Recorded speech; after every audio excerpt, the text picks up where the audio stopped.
Buenas noches o buenas tardes, dependiendo del lugar donde nos sigas desde América.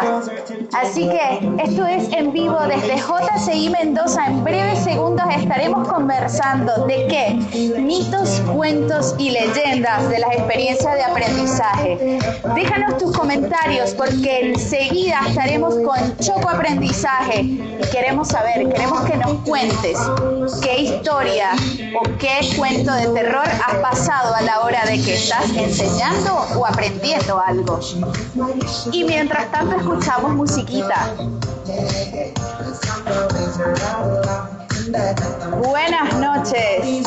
Hola a todos. Hola Piloncillo. Hola Juan Manuel. Hola August. Hola Mario.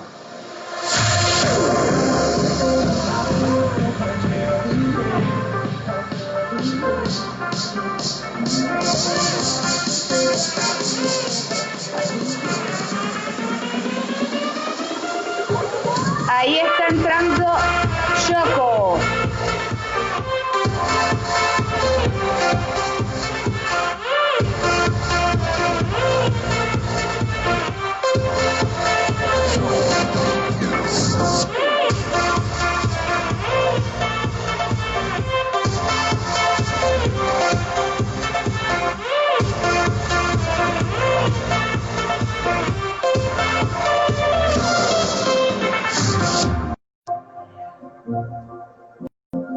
Hola a todos, muy buenas tardes, muy buenas noches. Buenas noches desde Argentina, buenas tardes todavía desde México. Hola Ileana, te recordamos que esto es mitos, cuentos y leyendas de las experiencias de aprendizaje. Cuéntanos tu historia, te queremos escuchar. Déjanos en los comentarios esa experiencia que te ha marcado de buena forma o de mala forma. Y aquí está ya con nosotros. ¡Hola, Choco! Mamá, ¿cómo estás? ¿Cómo está todo? ¿Me escuchas? Claro que sí. Bien? Te escucho alto, claro y fuerte. ¿Cómo le escucha la audiencia que nos sigue? Hola, Sol. Ah, no, pero ahí tienes una rumba montada. Dan ganas de bailar con esa rumba. Es que hoy es jueves y los jueves es como el viernes pequeño. Aunque estemos en cuarentena y desde la seguridad de nuestras casas, lo hacemos de forma divertido, ¿sí? Bueno, ¿qué te parece si hacemos unos pasitos de baile entonces para arrancar mientras esperamos a que la gente se conecte? Claro que sí, mientras se siguen uniendo a este vivo, nos movemos. Además que acá en Mendoza y en Argentina hay frío. ¿Así? Sí. Bueno, mira, vamos a empezar haciendo la ola. Vamos a ver si me sigue, vamos a ver cómo está la conexión allí. Hola, yo te sigo. Ajá. La ola es así, yo voy con los brazos así para arriba. Y yo te sigo. Ajá. Y ahora abajo. Otra vez.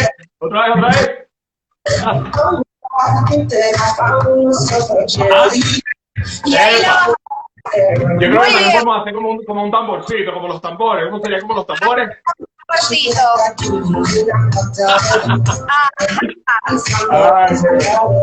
está. ¿Y ¿Qué más vamos a hacer? Miramos a la derecha y a la izquierda, a ver si sale. A ver.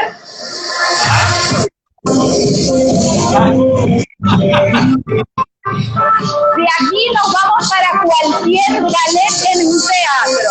Mejor imposible. Y con esto damos la bienvenida, ¿verdad que sí? Y así, excelente. Y retomamos. Bienvenidos a todos. Buenas tardes, América. Buenas noches, Argentina. Saludos cordiales a todas las personas desde cualquier lugar donde se están conectando a través de Instagram Live de JCI Mendoza. Y hoy, ¿a quién tenemos acá? A este señor que usted ve por acá, mejor conocido como Leonel Villarreal, pero realmente todos le decimos Choco Aprendizaje, que vamos a estar conversando hoy de qué: mitos, cuentos y leyendas de las experiencias de aprendizaje. ¿Qué nos dicen ustedes? ¿Terror, cuentos de terror o experiencias excelentes, llenas de momentos de victoria y de éxito. Te leemos. Choco, bienvenido a este espacio, tu casa nuevamente, JCI Mendoza. Muchísimas gracias, Majo. Y me encanta que hayamos escogido este nombre porque definitivamente refleja de qué se trata ese tipo de creencias, ese tipo de ideas que a veces tenemos en la cabeza y que realmente muchas veces son mitos y son cuentos y son cosas que no son realidad y que en nuestra cabeza hace mucho sentido, tiene mucho sentido y independientemente de si es verdad o no, lo importante es que tomamos decisiones respecto a esas ideas que tenemos en la cabeza y a veces estamos tomando decisiones equivocadas.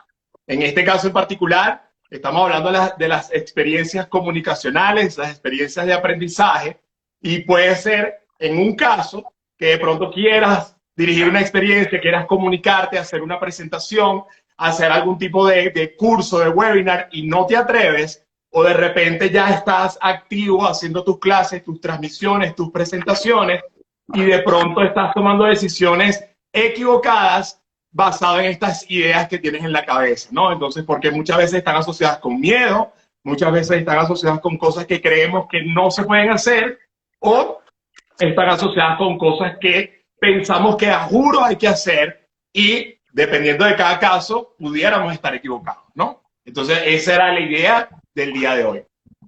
Es así. ¿Y qué tal? Yo tengo algo que siempre me ronda la cabeza. Yo no sé si será mito, si será cuento o si será leyenda, pero ¿qué te parece? Y seguramente a la audiencia le ha pasado, en que hacen de la personalidad o del carisma o la simpatía de las personas como una garantía de éxito a la hora de dar un contenido. ¿Qué opinas tú? ¿Mito, realidad o qué será?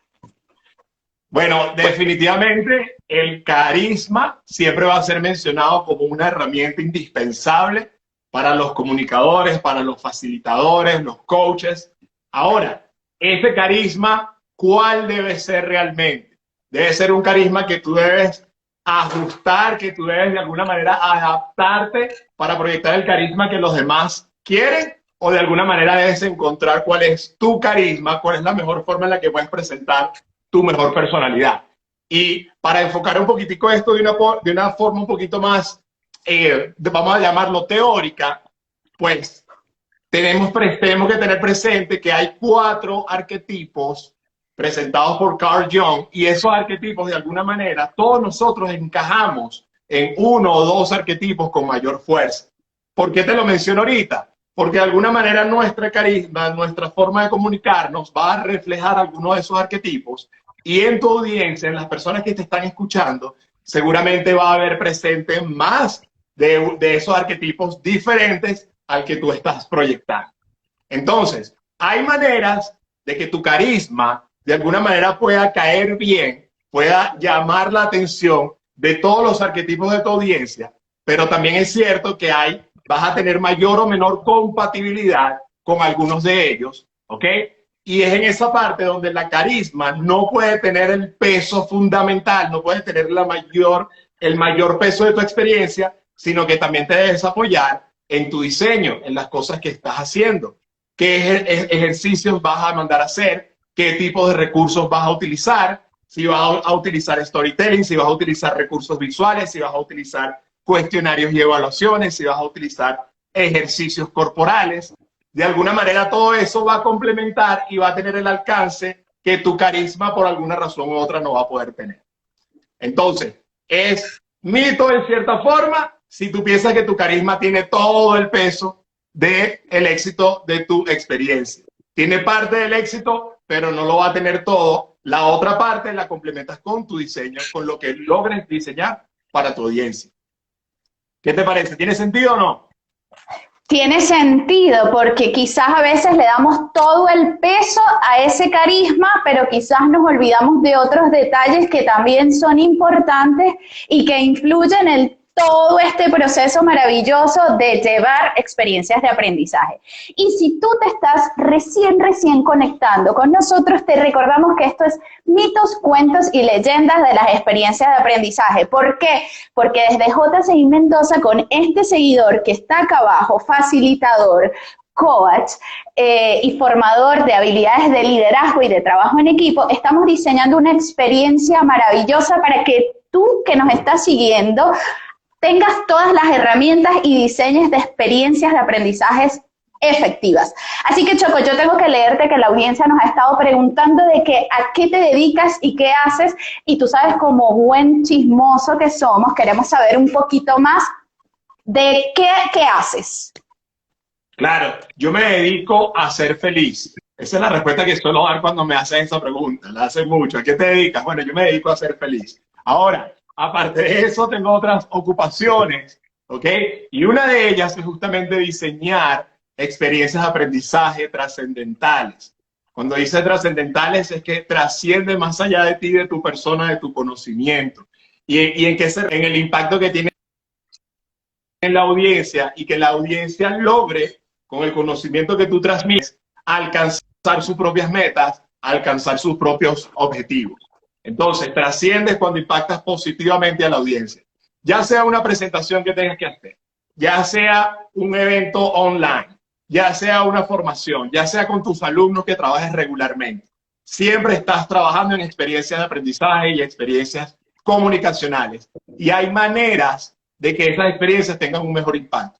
No es lo mismo saber hacer algo que saber lograr que otras personas aprendan ese algo y ese algo lo hagan y se beneficien de eso. Entonces, una de mis ocupaciones principales es justamente diseñar estas experiencias y colaborar con cualquier persona que las necesite, independientemente del contexto, para que logre diseñar sus propias experiencias. Excelente. Y si te estás conectando, te recordamos que mitos, cuentos y leyendas de las experiencias de aprendizaje. Empezamos por el primer mito, en que sin duda la personalidad y el carisma es importante, pero no es un elemento que globaliza o que es el todo del proceso a la hora de dar un conocimiento. Y tomando la palabra conocimiento, leyendo los comentarios y preguntitas que también nos han dejado en el transcurso de esta semana, llega el gran temido duda, terror, a la adversidad o a la incertidumbre en si estoy suficientemente preparado. ¿En qué pasa si no tengo la totalidad del conocimiento? O esa duda en si lo que tengo o lo que preparé va a ser suficiente. O no saber si estoy realmente capacitado o tengo todo lo necesario. ¿Qué opinas de eso? Sí, hay un mito interesante que es el tema de qué tanto conocimiento debo tener para atreverme a ejecutar una experiencia comunicacional. Y muchas veces, desde el punto de vista de uno de los arquetipos, que es el sabio rey, el arquetipo teórico, el que todo lo quiere saber, entonces la tendencia va a ser a tener muchísimo contenido, acumular muchísimo contenido, y que tú acumules muchísimo contenido, que lo sepas, está bien. Pero cuando tratas en una experiencia de empujar y soltar y descargar todo ese contenido sobre la audiencia, eso es inclusive contraproducente para las personas que están participando.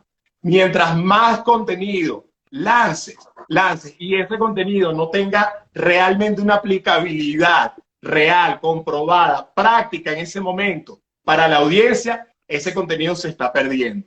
Los niveles de atención de las personas son muy bajos en cuanto a tiempo, ¿ok? Entonces, si lanzas demasiado contenido, entonces lo que va a pasar es que la persona va a perder la atención y ese conocimiento que le estás brindando se está perdiendo. Entonces, no se trata de cuánto contenido manejes o de cuánto contenido puedas descargar en la audiencia, sino de qué parte de ese contenido le puedes presentar a ellos de una forma impactante y de una forma que ellos consigan cómo utilizar ese conocimiento de forma práctica ahora mismo. Muchísimas veces uno de los retos, o al menos a mí me ocurre al momento de hacer una experiencia, es si tengo, digamos, un 100% de contenido, saber escoger qué porcentaje de ese contenido realmente debo presentar. Y aquí te voy a citar una ley que seguramente la has escuchado, pero que se puede aplicar en este momento, que es la ley de Pareto, la ley 80-20, de pronto la han escuchado. La ley de Pareto dice que el 20% de las causas suele originar el 80% de las consecuencias. Es una ley que se aplica en economía, es una ley que se aplica en emprendimiento, y entonces tú, cuando tienes un 100% del contenido, una de las técnicas que te puede ayudar a realmente identificar cuál es el contenido que debes utilizar y en cuál te debes enfocar, es justamente identificar ese 20% que tú consideres que es nuclear, que es súper importante. Que si tu audiencia entiende el 100% de ese 20% de tu contenido, va a poder deducir el resto del contenido, va a poder aplicar y va a poder tener resultados positivos inmediatos en ese momento.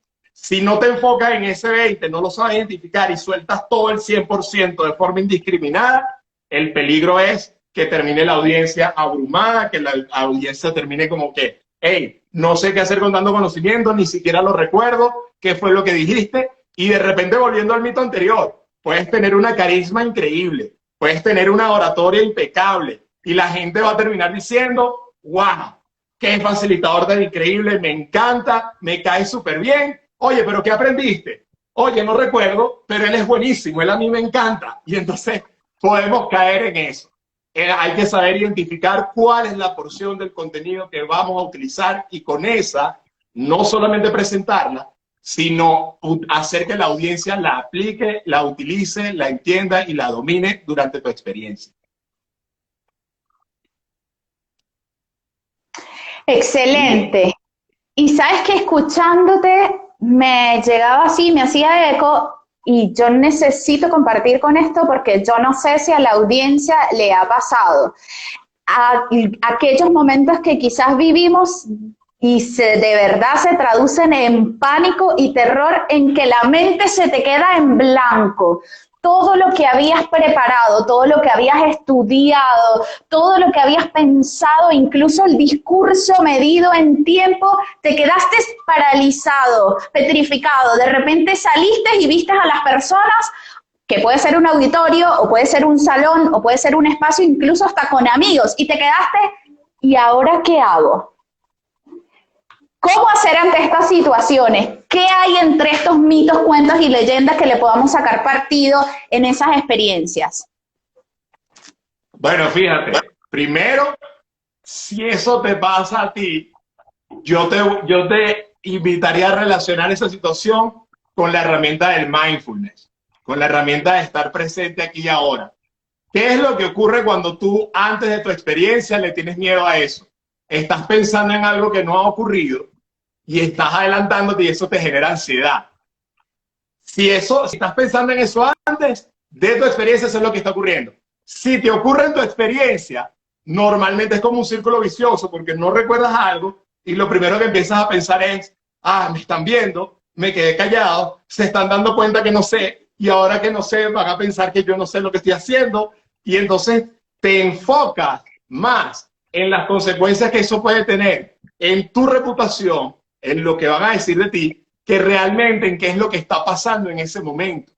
Cuando tú estás haciendo una experiencia de aprendizaje, tú tienes un objetivo y ese objetivo debe ser ayudar, cumplir con el propósito de las otras personas.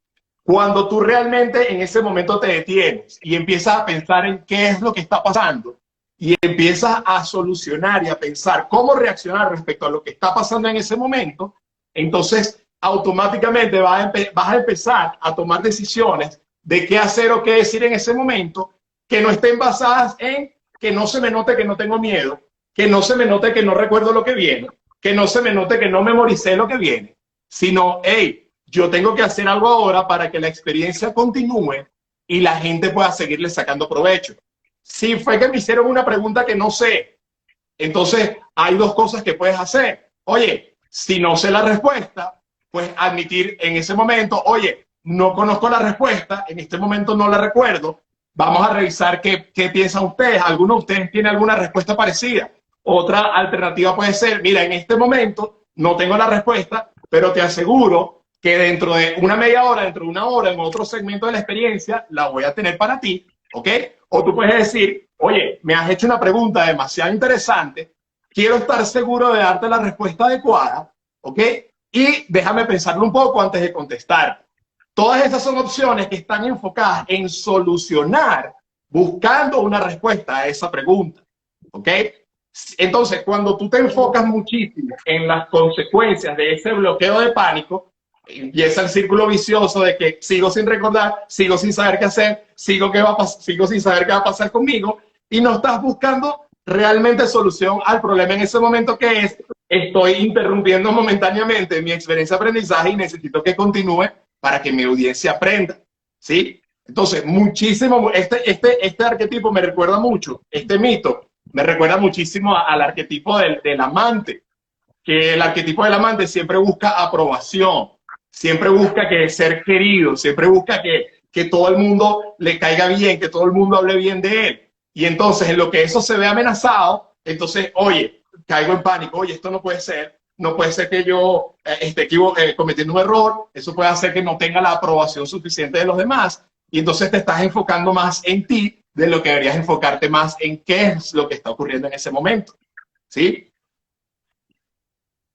Interesante, interesante. Y por aquí, Perdante nos dice que sí, que eso pasa mucho y más cuando se te olvida algo. Lo bueno que tiene una carita de lágrimas, pero riéndose, así que asumo que esa experiencia que él pasó terminó con la capacidad de poder reírse, cosa que te voy a enganchar ese comentario con lo siguiente. ¿No crees que a veces ese miedo viene también un poco infundado en que las experiencias de aprendizaje tienen que ser perfectas? Es como que todo es rosa, todo es maravilloso, todo funciona, todo tiene que estar bajo control, medido y fríamente calculado. Y por supuesto, ni contar cómo hace que eso eleve nuestros niveles de ansiedad. ¿Qué opinas al respecto sobre este mito o esta creencia de que la experiencia de aprendizaje toda es maravillosa, todos nos queremos, todos somos felices? Claramente, cuando nos enfocamos en lo que es el control suele ser una necesidad del arquetipo del guerrero, el arquetipo del que tiene que tener las cosas bajo control, el arquetipo de que dice las cosas van a salir como yo diga, como yo las planeé, como yo esperaba. Y una experiencia de aprendizaje sí tiene que estar planificada. Hace rato mencioné que la planificación del diseño de la experiencia complementa tu carisma, complementa las cosas en las que de repente tú no puedes alcanzar a toda la audiencia, pero tiene que haber un espacio importantísimo para la improvisación, un espacio importantísimo para lo que la audiencia va a aportar, un espacio importantísimo para las cosas que puedan ocurrir durante esa experiencia que tú no te esperabas, y que no solamente se trata de manejarlas y contenerlas, sino inclusive utilizarlas a tu favor. Y esas son cosas que, por más que planifiques, van a estar fuera del plan, y que de pronto, mientras más experiencia tienes, vas a tener mejor conocimiento de cómo improvisar, pero siempre, siempre van a ocurrir cosas que de pronto no esperabas y que de pronto en ese momento, por instantes, no sabes qué hacer. Pero volviendo a las herramientas que te mencioné inicialmente, del mindfulness, del enfoque, y analizando qué es lo que está ocurriendo, puedes llegar a una conclusión, y además apoyándote en tu audiencia. Una manera de llamar a tu audiencia es llamarlos socios de aprendizaje. Son personas que son parte de la experiencia de aprendizaje y que están trabajando contigo. Entonces, si tú consideras a tu audiencia socios de aprendizaje, tú vas a poder apoyarte en ellos para poder sacar el máximo jugo a los recursos que cuentas, que no eres solo tú, no es solo lo que tú planificaste, sino que también son los participantes que están allí contigo. Entonces, la necesidad de control, sí, hay una planificación, hay cosas que deben estar planificadas, pero ahí tienes que darle un espacio bien importante a la improvisación y un espacio bien importante a lo que tienen que traer, a lo que van a traer tus socios de aprendizaje, e inclusive es parte de tu diseño que tú sepas estimular a los participantes, estimular a los socios de aprendizaje a que aporten, a que brinden ideas, a que participen, a que digan cosas, inclusive cosas que pueden ser contrarias a lo que tú estás proponiendo, inclusive, ¿por qué no? Pero eso forma parte de aprender, eso forma parte de todo el proceso. Entonces, por un lado vas a tener el guerrero, el arquetipo guerrero que te mencioné ahorita, que quiere tener el control, ¿verdad? Independientemente de que si eso va o no con lo que los participantes requieren, lo que los socios de aprendizaje requieren en este momento, y vas a tener el amante que dice, no, yo lo que quiero es complacerlos a ellos, yo lo que quiero es que ellos se sientan bien, que ellos me quieran. Entonces les hago una pregunta. ¿En qué momento está la balanza entre, oye, yo voy a complacer a la audiencia y a decir solamente lo que ellos quieren escuchar, o voy a mantenerme estricto con la planificación y las participantes tienen que adaptarse, sí o sí, a mi planificación? Entonces, realmente esos dos extremos que te estoy mencionando, del amante y del guerrero, son extremos opuestos, y tú tienes que saber encontrar con la experiencia cuál es el punto. Y no digo punto medio, sino el punto que requiere tu experiencia con esa audiencia, con ese contenido en ese momento. Es importantísimo que sepas ubicar ese punto. O sea que acabas de decir, mira, hay varias cosas que mencionaste que me llamaron muchísimo la atención. La primera, les voy a recordar a la audiencia que se está uniendo que les leemos. Estoy atenta a todos sus comentarios y nos pueden dejar preguntas o cualquier comentario que le quieran hacer a este personaje.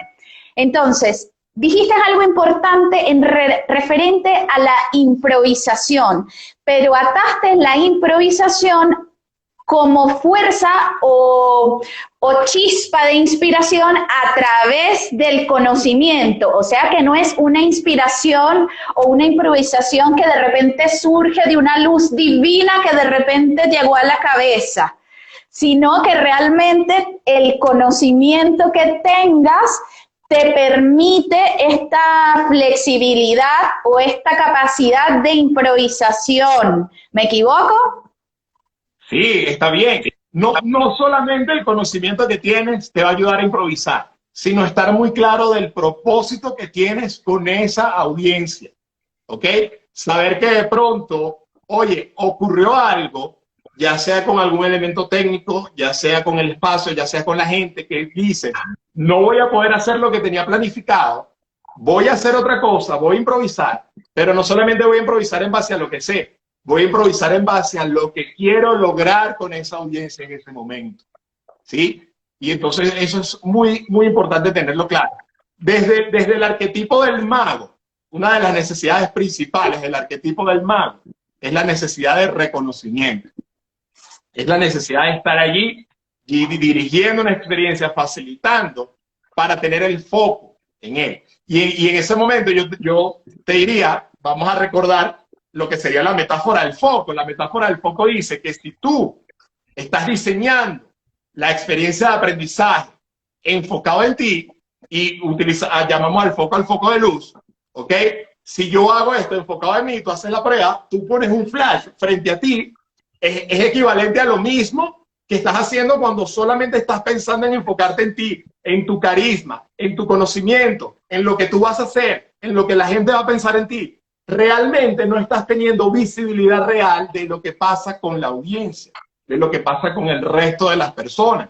Entonces la idea es voltear ese foco y que realmente tengas las herramientas de mirar qué es lo que está pasando con ella. El reconocimiento es importante. Es importante que desde el arquetipo del mago sepas cómo de alguna manera posicionarte y saber que tienes cierto mérito para estar allí. Pero por otro lado tienes que saber equilibrar y decir, no se trata todo el tiempo de mí. Yo soy una persona que viene a cumplir un propósito y que normalmente tiene que ver con ayudar, con servir, con lograr algo que es a beneficio de la audiencia. Entonces, si no logras calibrar este foco, vas a terminar haciendo esto. Y sí, la gente de repente va a decir, eres maravilloso, pero ¿dónde está mi problema resuelto? ¿Dónde está mi aprendizaje? ¿Dónde está lo que se supone que yo debo lograr con lo que tú me estás enseñando? Ese es el resultado real que debemos medir. Y es uno de los peligros del arquetipo del mago, enfocándonos nuevamente en la parte del arquetipo. Si te enfocas solamente en resolver tu necesidad de reconocimiento, de satisfacer solamente al mago, caes en ese riesgo. Si caes en la necesidad de aprobación, de afecto, de forma excesiva, en ese momento estás complaciendo al amante, entonces, ¿qué pasa? Pues vas a tender a sacrificar inclusive partes de tu diseño, parte de tu experiencia, parte de lo que realmente debes saber la audiencia, por protegerte tú y por mantener ese afecto. Hay veces que el facilitador, el conductor de la experiencia debe ser el malo, debe ser el que hace el trabajo sucio. Darse cuenta de errores duele, darse cuenta que tienes una perspectiva que no es correcta, duele. Y muchas veces es nuestro trabajo como conductores de experiencias de hacer ver a la otra persona que, hey, estás cometiendo un error. Eso que estás haciendo, eso que estás pensando, no te está llevando a donde quieres. Y normalmente la reacción inicial de los participantes no es agradable. No es necesariamente, oye, qué bueno, me hiciste dar cuenta. Muchas veces sí lo es, pero muchas veces es, oye, cierta resistencia al cambio. Es normal tener resistencia al cambio. Entonces, si tú satisfaces solamente la necesidad del amante de aprobación, podrías estar perdiendo oportunidades maravillosas de mostrar la realidad, de mostrar realmente lo que los participantes deben saber y aprender en ese momento, y de repente les cae mal al inicio, pero el tiempo dará la razón a quien la tiene, y el impacto va a ser para ellos, el impacto positivo va a ser para ellos. Y con el tiempo, pues, probablemente vuelvan y te lo agradezcan si hiciste lo correcto. Excelente. Y aquí nos llega y nos dice Exception, que dice que está totalmente de acuerdo sobre la improvisación, que todo depende de la experiencia y del objetivo o de la audiencia. Y con este comentario les recuerdo que les leemos, así que si quieren dejarnos sus preguntas o algún tema en particular o comentario, o por qué no, compártanos su experiencia de terror o de felicidad o de alegría o de entusiasmo a la hora de pasar por un proceso de aprendizaje.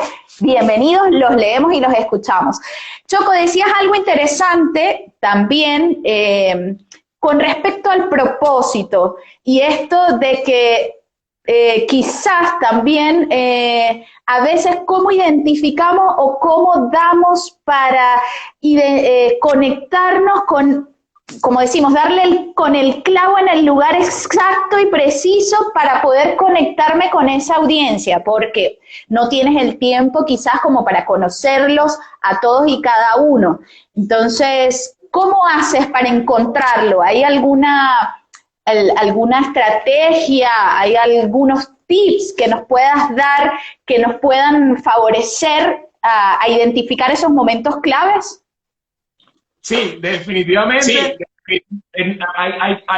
La forma de conectar es cuando cada participante se da cuenta de que lo que le estás presentando, está viviendo, le está dejando algo que puede aplicar a su beneficio, que le sirve a sí mismo. Ahora, hemos estado repasando durante estos minutos cómo cada uno de esos arquetipos puede hacer que cada uno tenga necesidades diferentes.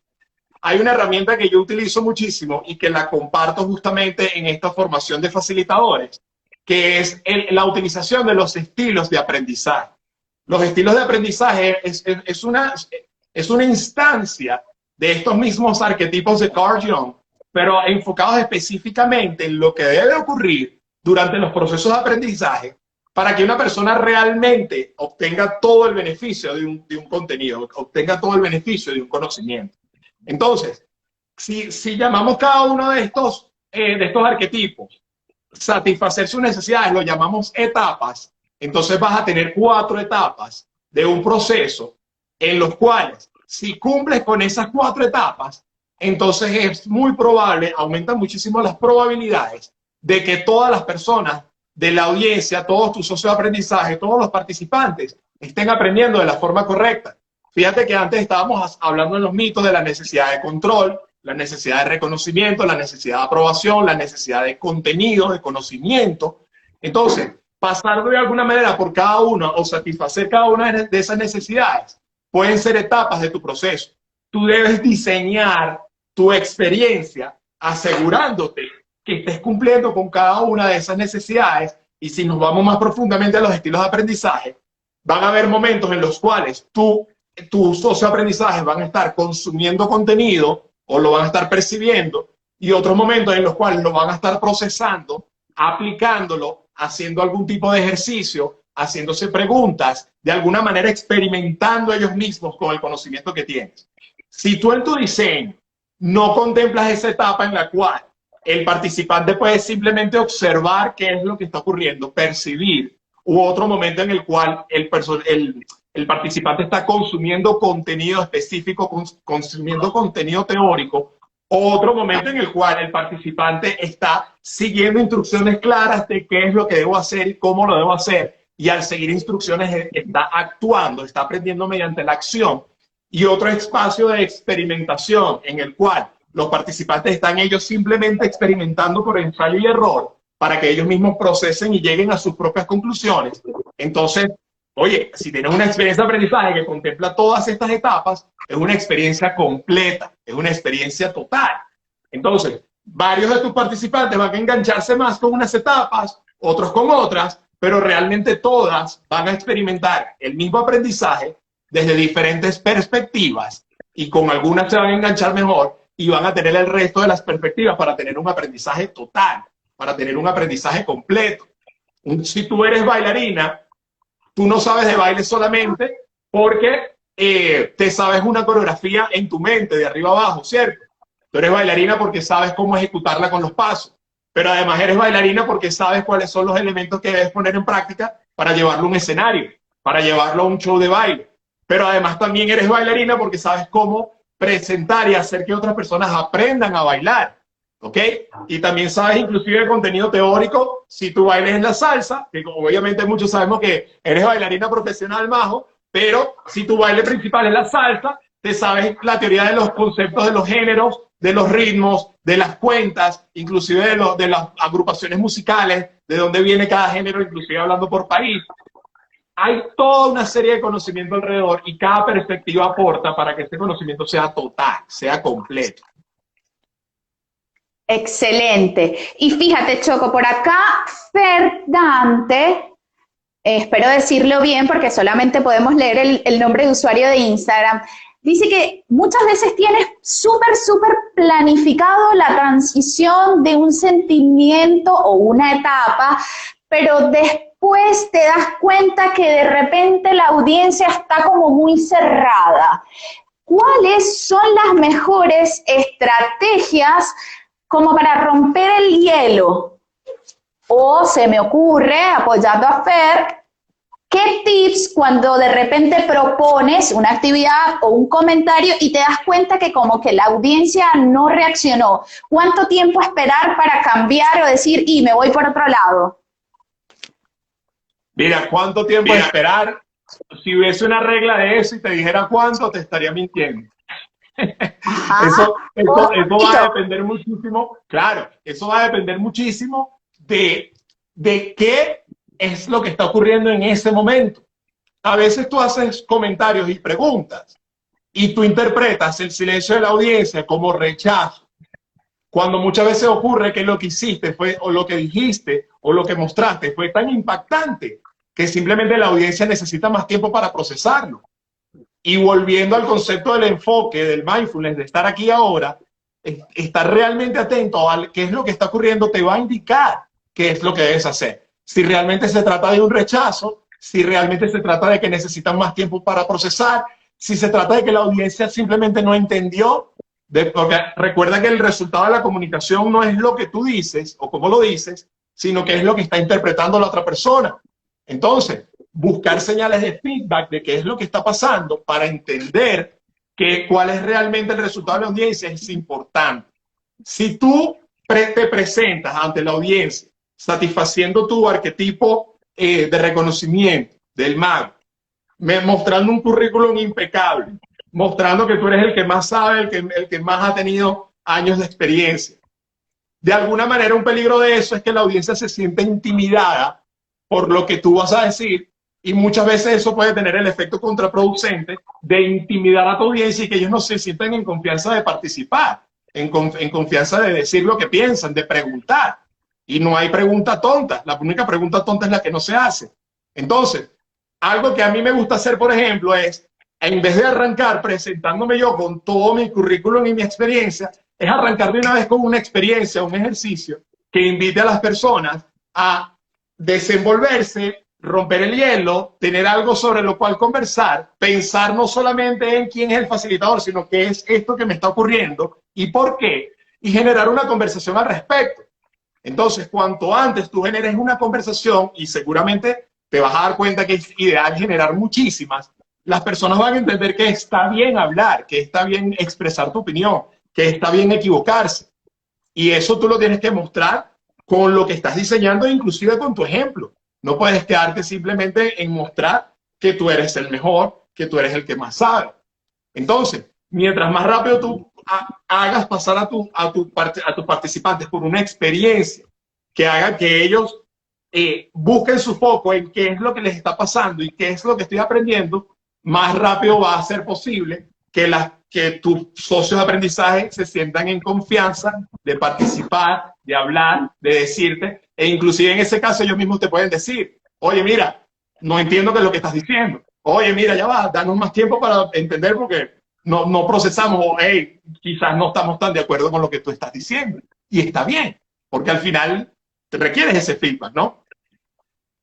O sea que está excelente no estar de acuerdo siempre en todo, porque también la audiencia tiene esa libertad de opinar. Y me gusta esto de socios de aprendizaje y esto del feedback porque es un ida y vuelta. No es en una sola dirección en donde la responsabilidad solamente está en el facilitador y no solamente que la responsabilidad, sino en que en el protagonismo realmente está en la audiencia, que son los que van a alimentar esa experiencia que sea cuando salgan esas personas y decir, y regreso o vuelvo o me apunto en el próximo curso o, oye, no, de verdad que me sentí completamente desconectado, sentí que algo me faltó.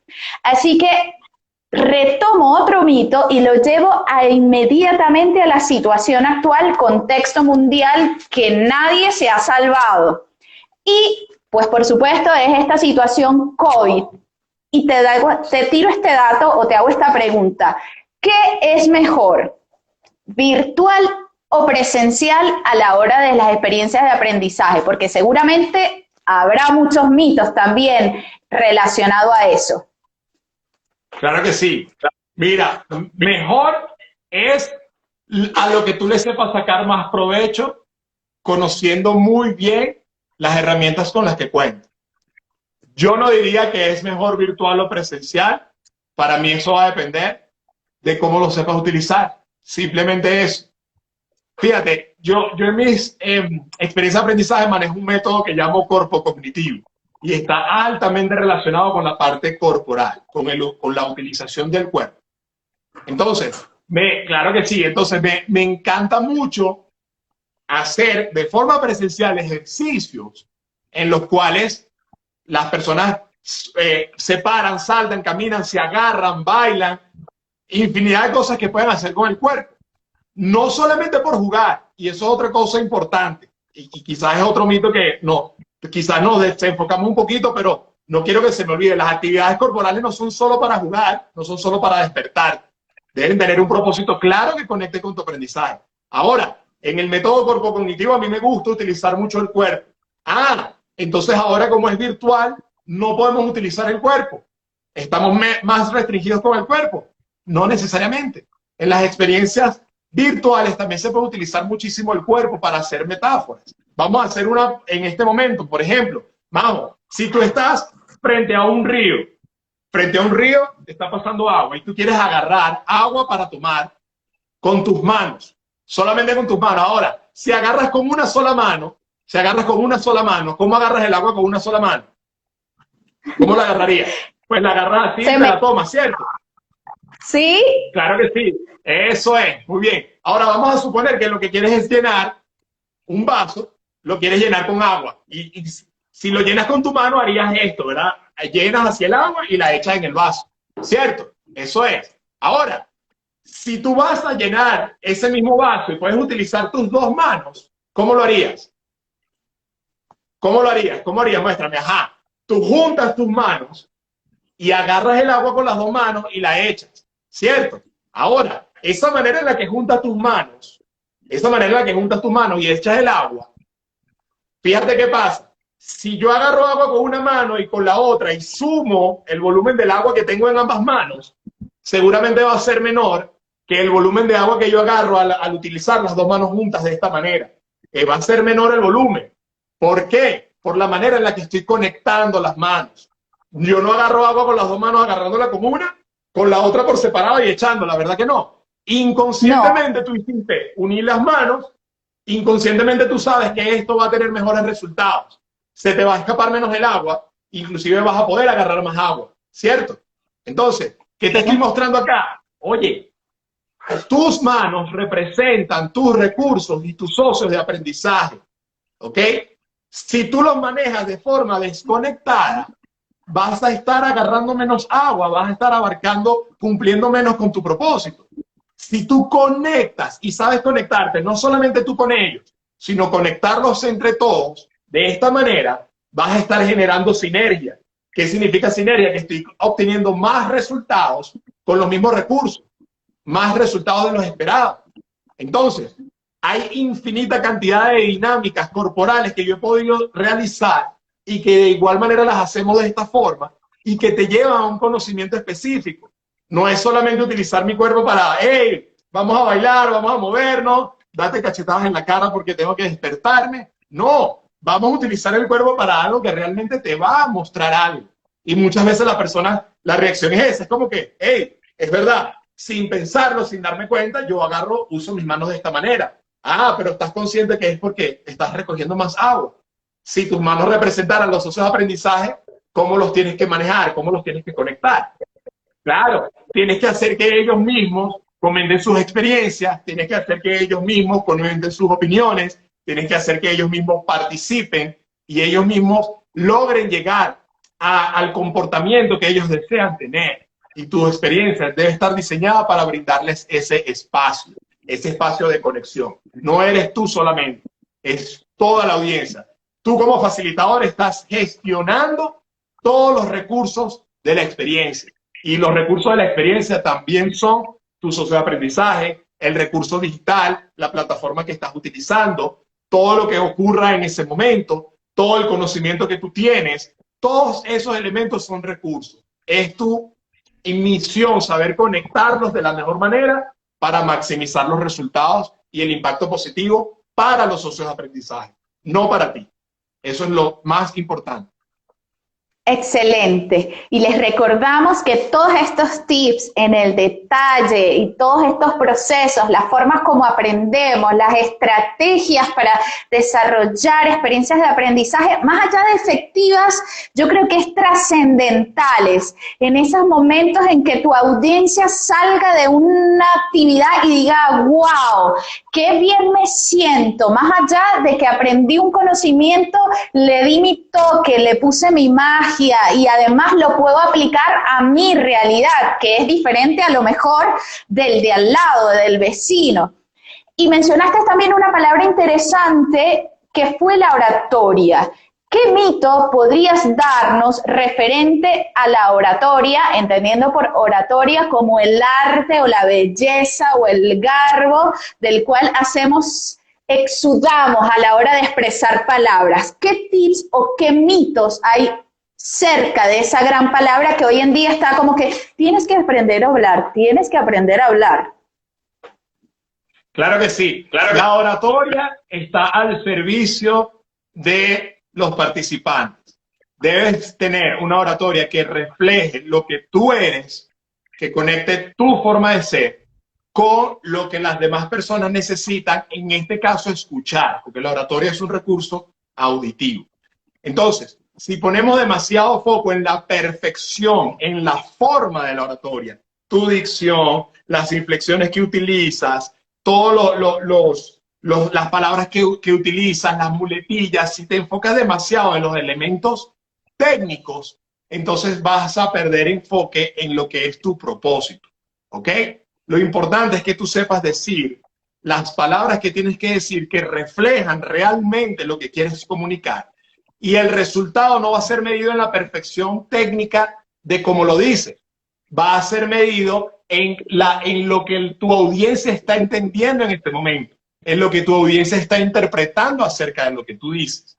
Entonces, ¿es muy importante la oratoria? Sí, es muy importante como recurso auditivo, porque además, otra manera de clasificar a la audiencia es clasificarla por los canales de percepción preferenciales. Los canales de percepción, de acuerdo a la PNL, normalmente son tres, los dividen en tres. Son el canal visual, el canal auditivo y el canal kinestésico. El canal visual y auditivo normalmente son los más trabajados. Auditivo con la oratoria, el visual con la presentación, con tus slides, con tus recursos visuales, tus videos, ¿ok? La oratoria, fíjate que está satisfaciendo principalmente uno de los tres canales. Hay otros dos canales que atender, el canal visual y el canal kinestésico, que es el canal corporal, ¿ok? Entonces, tu oratoria no tiene quizás tanto peso como muchos tienden a pensar.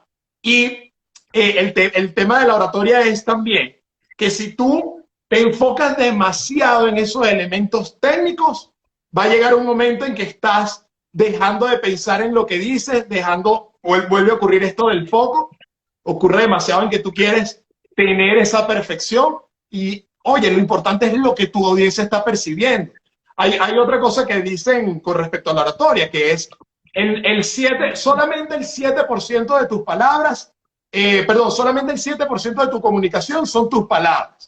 El resto es tu lenguaje corporal. Yo en particular consideraría, eso lo cuestionaría. ¿Y lo cuestionaría por qué? Porque realmente el lenguaje corporal valida o no lo que tú dices. Tus palabras son importantísimas. Yo te reto a que si tú solamente borramos el audio de cualquier proceso de comunicación y solamente me tienes que leer los labios y verme los gestos, no vas a saber qué te estoy diciendo.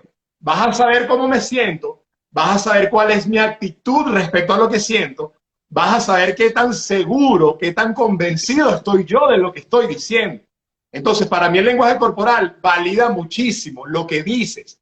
Entonces, volviendo al tema de la oratoria, si tú lo que estás diciendo realmente es algo que piensas, que sientes, va a estar de alguna manera validado por tu lenguaje corporal y eso se va a percibir.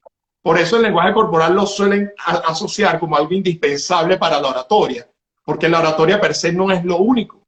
Muchas personas dicen, vamos a dar una charla, vamos a hacer un discurso, vamos a hacer una conferencia. La gente inmediatamente solo piensa en la oratoria, en lo que se dice, en las palabras. Y hay muchísimo más allá. Por eso nosotros llamamos a esto experiencias de aprendizaje, experiencias comunicacionales. Cuando usas la palabra experiencia, estás refiriéndote a todos estos canales de percepción que mencioné anteriormente, no solamente la oratoria. Entonces si no soy un perfecto orador, no puedo hacer experiencia de aprendizaje. No, claro que sí, porque date cuenta que tienes muchísimos otros recursos con los cuales puedes trabajar, en los cuales te puedes apoyar y que inclusive la audiencia espera más. La audiencia está mucho más acostumbrada a facilitadores, oradores perfectos que con palabras dicen muchísimas cosas. El storytelling está muy de moda y sí, es una herramienta muy poderosa, pero ya cuando tienes 3, 4 horas seguidas de hablar y storytelling, por más que hables bellísimo, por más que lo hagas súper bien, llega un momento en que la atención disminuye, porque estás solamente enfocándote en un canal, estás solamente enfocándote en un recurso. Tienes que tener diferentes recursos. Si tu oratoria no es tan buena, apóyate en otros recursos, recursos visuales, recursos kinestésicos, recursos de cómo hacer, qué experiencias puedo hacer yo pasar a mi audiencia para que la audiencia aprenda por ellos mismos. Apóyate en tus socios de aprendizaje mientras vas desarrollando ese recurso de oratoria que definitivamente es importante, pero no necesariamente tienes que dejar de lado de hacer tus experiencias o comunicarte porque sientas que no es perfecto. Para nada.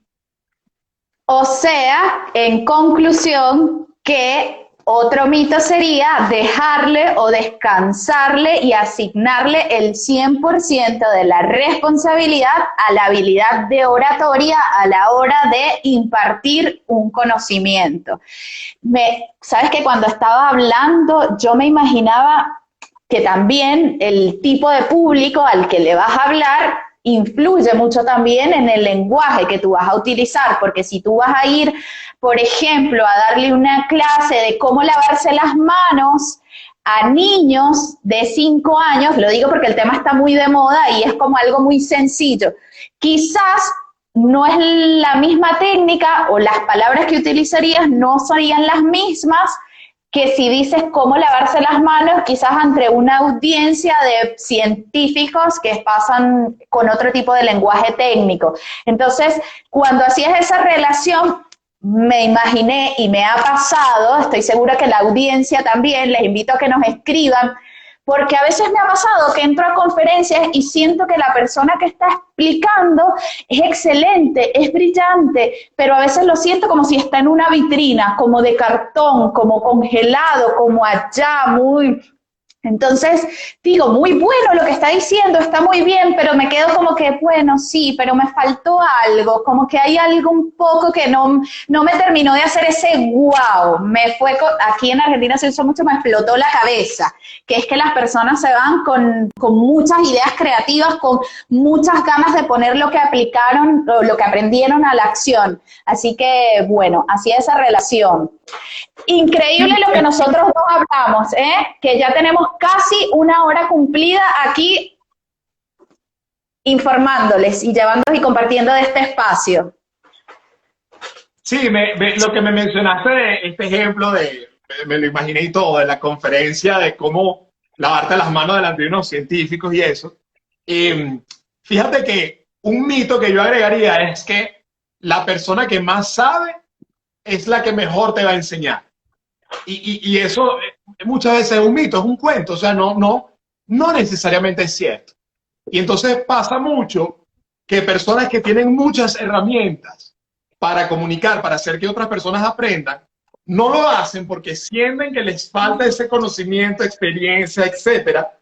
Y pasa mucho que expertos muy reconocidos son colocados constantemente en posiciones en que deben comunicar y sí, saben mucho, pero la comunicación no termina de llegar. La comunicación no termina de dar fruto en el receptor, en la audiencia, en los socios de aprendizaje, en los participantes. Entonces, este producto que tenemos nosotros de los formadores facilitadores para experiencias trascendentales de aprendizaje, cubre eso. Es importante que sepas, que te des cuenta que independientemente de la disciplina en la que tú seas experto, e independientemente de qué tan experto seas, hay técnicas para manejar la atención de esos socios de aprendizaje, hay técnicas para manejar el conocimiento de esos socios de aprendizaje, hay técnicas para manejar los recursos, para hacer que realmente el aprendizaje llegue. Si tú eres un experto con 100% de conocimiento, pero tu manera de comunicar, tu manera de hacer tus procesos, tus experiencias, solamente comunican un 10%, ¿verdad? No va a ser tan impactante que alguien que maneja el 50% de lo que manejas tú como experto, pero logra hacer que la audiencia le llegue un 30, un 40% de ese 50% que sabe. Estás maximizando el impacto. ¿Para qué audiencia eso es mejor? La que recibe mayor comunicación. De pronto el experto, y hay otro mito que también esto me recuerda, sobre todo cuando hablamos de comunicadores, coaches, expertos. Hay muchas veces que alguien dice, oye, pero ¿por qué yo me voy a lanzar a hacer una experiencia comunicacional cuando tienes otros expertos con 10.000 millones de seguidores, son muy famosos, etcétera? Ahí te estás enfocando nuevamente en el ego. Oye, yo soy más pequeño, no soy tan grande como quisiera ser, y entonces, oye, tienes esta otra persona que seguramente lo haría mejor, pero ¿dónde está esa persona? Lo está haciendo. Te voy a poner un ejemplo muy facilito. El ejemplo de los coaches. Normalmente cuando hablas de coaches, uno de los más famosos, si no el más famoso a nivel mundial, Tony Robbins, ¿verdad? La gente dice, oye, Tony Robbins es el mejor, nadie le gana, o sea, qué increíble. Sí, pero cuando tú hablas de las personas que tienes cerca de ti, a las personas que tú tienes el alcance, ¿Tony Robbins va a venir y va a trabajar con ellos? No. Pero entonces cuando tú dices, oye, no tengo lo suficiente para ser ese experto que la otra persona necesita, no lo estás viendo desde el servicio, lo estás viendo desde el ego. Entonces, muchas veces no se trata de qué tan perfecto seas tú, qué tan experto seas tú, sino que si tú eres la persona que está dispuesta a hacer el trabajo, está dispuesta a hacer el acompañamiento, está dispuesta a vivir las experiencias con los socios, entonces tú eres el facilitador ideal. Tú eres el facilitador ideal. Quizás no el mejor, no el que tiene más esa experiencia, pero eres el facilitador ideal que esa audiencia puede estar necesitando. Entonces, cada vez que tú tienes algo, un conocimiento, que sientes que puedes estar compartiendo y no lo haces, tú estás siendo responsable y hasta culpable de todo lo que las otras personas no puedan lograr por ese conocimiento que tú aún no has logrado comunicar. Entonces, tienes que estar dispuesto a hacer el trabajo independientemente de qué tan experto, maravilloso, famoso seas. La disposición es a ayudar. Increíble lo que se nos va la hora y nos quedan exactamente, no lo vas a creer, 10 segundos para yo decirle gracias a la audiencia porque esto fue mitos, cuentos y leyendas de las experiencias de aprendizaje.